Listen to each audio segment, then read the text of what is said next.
Next है जी accounting principles. जब भी बिजनेस की ट्रांजैक्शंस होती हैं, ठीक है, बिजनेस के अकाउंटेंट ने बिजनेस की फाइनेंशियल ट्रांजैक्शंस को बुक्स ऑफ अकाउंट्स में प्रॉपर्ली क्या करना होता है, रिकॉर्ड करना होता है। ठीक है, बिजनेस की जितनी भी ट्रांजैक्शंस होती हैं, ठीक है, इसको रिकॉर्ड करने के लिए कुछ रूल्स एंड रेगुलेशंस होते हैं। ठीक है, कुछ स्टैंडर्ड्स होते हैं। जब भी अकाउंटिंग की जाती है, ठीक है, या बुक्स ऑफ अकाउंट्स मेंटेन की जाती है, उन रूल्स रेगुलेशंस और अकाउंटिंग के जो स्टैंडर्ड्स बने हुए हैं उनको फॉलो किया जाता है। ठीक है, उनको हम बोलते हैं अकाउंटिंग प्रिंसिपल्स। ठीक है, अगर आप अकाउंटिंग प्रिंसिपल्स को फॉलो करेंगे बुक्स ऑफ अकाउंट्स को मेंटेन करते वक्त, तो उनकी जो एक्सेप्टेंस है वो फिर यूनिवर्सली होती है। ठीक है, अब अकाउंटिंग प्रिंसिपल्स को दो कैटेगरीज में डिवाइड किया, अकाउंटिंग कॉन्सेप्ट्स और अकाउंटिंग कन्वेंशंस। अकाउंटिंग कॉन्सेप्ट्स जो हैं ये रिलेट करते हैं recording of transactions and maintenance of accounts.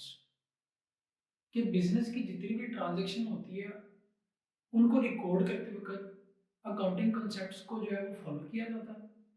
ठीक है, और जब आपने अकाउंट्स की मेंटेनेंस करनी होती है उसके लिए भी अकाउंटिंग कॉन्सेप्ट्स को क्या किया जाता है, फॉलो किया जाता है। ठीक है, अकाउंटिंग कन्वेंशंस को कब फॉलो किया जाता है, जब आपने बिजनेस की फाइनेंशियल स्टेटमेंट्स को प्रिपेयर करना होता है और प्रेजेंट करना होता है। ठीक है, जो अकाउंटिंग कॉन्सेप्ट्स हैं वो अकाउंटिंग कन्वेंशंस पे रिलाय नहीं करते। ठीक है, लेकिन जो अकाउंटिंग कन्वेंशंस है, ठीक है, वो रिलाय करती हैं अकाउंटिंग कॉन्सेप्ट्स पे। ठीक है, अब अकाउंटिंग कॉन्सेप्ट्स हम डिस्कस करते हैं कौन कौन से हैं। फर्स्ट वन है जी सेपरेट एंटिटी कंसेप्ट। ठीक है, हम लोगों ने इससे पहले बिजनेस एंटिटी डिस्कस किया था। सेपरेट एंटिटी कंसेप्ट क्या है कि बिजनेस का ओनर जो है वो बिजनेस से क्या है, सेपरेट है।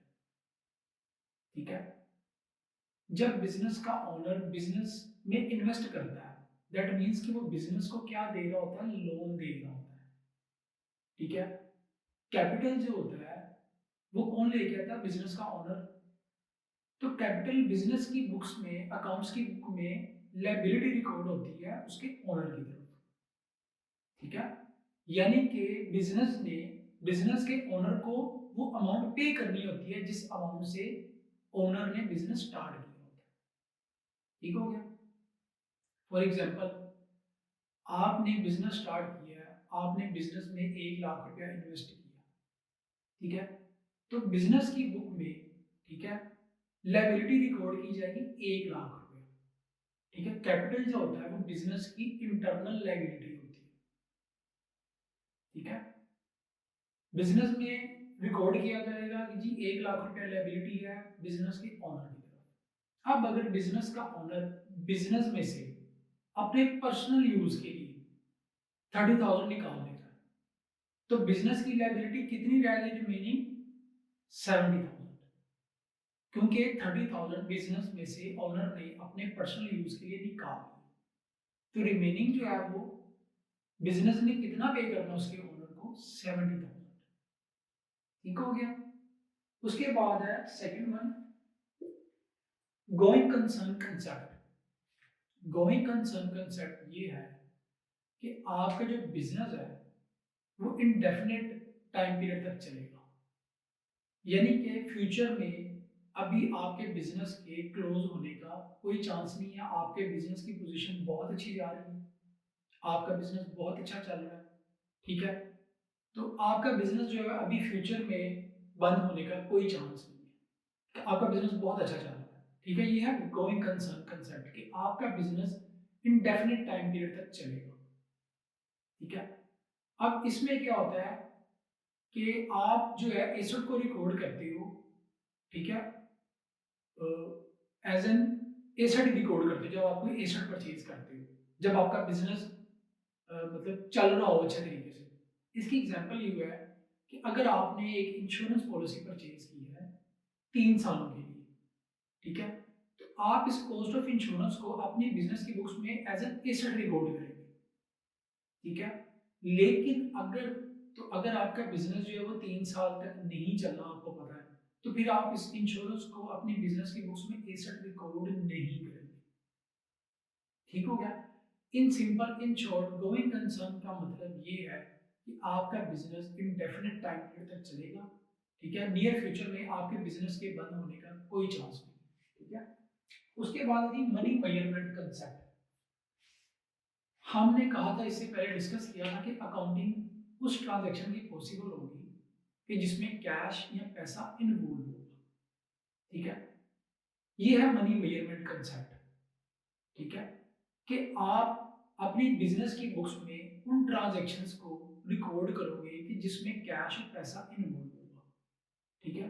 अमाउंट्स में लिखोगे आप कैश की सूरत में। लेट सपोज अगर आपके पास, ठीक है, एक गाड़ी है, उसका कितना वेट है आपके पास सिर्फ ये है, ठीक है। आपके पास लैंड कितने एकड़ कितने मरले की पड़ी है, उसकी प्राइस आपके पास नहीं है।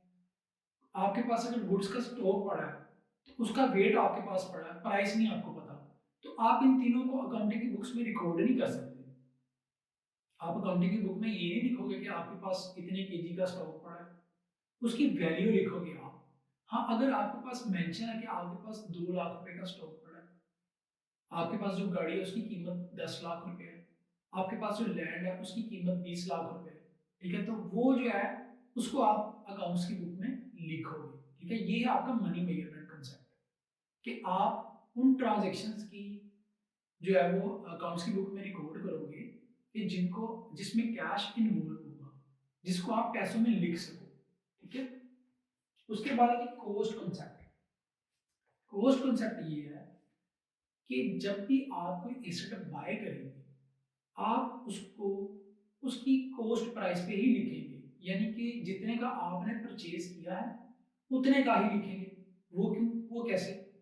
समटाइम्स ऐसा होता है कि लेट सपोज अगर आपने एक एसेट परचेज किया है, उसकी वैल्यू 5 लाख है, 5 लाख का आपने एक एसेट परचेज किया, उसकी कॉस्ट 5 लाख है, लेकिन जब आपने उसकी मार्केट वैल्यू पता करवाई तो उसकी मार्केट वैल्यू है जी 5,50,000। आपने एक एसेट परचेज किया 5 लाख रुपए का, और वो सेल कितने का हो रहा है मार्केट में? 5,50,000 रुपए का। लेकिन आपने क्योंकि उसको 5 लाख रुपए का परचेज किया, तो आप अपनी बुक्स में उसको 5 लाख का ही लिखेंगे। ये है कॉस्ट कॉन्सेप्ट। क्योंकि फिर समटाइम्स ऐसा होता है कि कुछ अरसे के बाद अगर उसकी वैल्यू कम हो जाएगी, 4,50,000 हो जाएगी, तो वो ऑटोमेटिकली फिर भी 5 लाख पे ही लिखा रहेगा, ठीक है। अब ऐसा नहीं होता कि आपने एसेट आज अगर एक 5 लाख का परचेज किया है तो कुछ अरसे के बाद या कुछ सालों बाद उसकी वैल्यू 5 लाख ही रहेगी, ऐसा नहीं होता। जब भी आप कोई एसेट परचेज करते हैं, वक्त गुजरने के साथ साथ उसकी वैल्यू क्या होती है? कम होती है, ठीक है। अगर आपने आज एक मशीनरी 5 लाख की परचेज की है, आप उसको यूज करेंगे, उसके 1 साल बाद जब आप उसकी प्राइस लगवाएंगे तो उसकी वैल्यू क्या हो जाएगी? कम हो जाएगी। Like a second hand machine, second hand चीजों की वैल्यू आपको पता है प्राइस कम होती है, तो जितनी प्राइस में कमी होती है वो क्या कहलाती है? डेप्रिसिएशन। ये एक अलग टॉपिक है, ये हम फर्दर आगे जाकर डिस्कस करेंगे, ठीक है। तो कॉस्ट कंसेप्ट का आप लोगों को क्लियर हो गया कि जब भी आपने कोई एसेट परचेज करना है, आपने उसकी कॉस्ट पे ही उसको रिकॉर्ड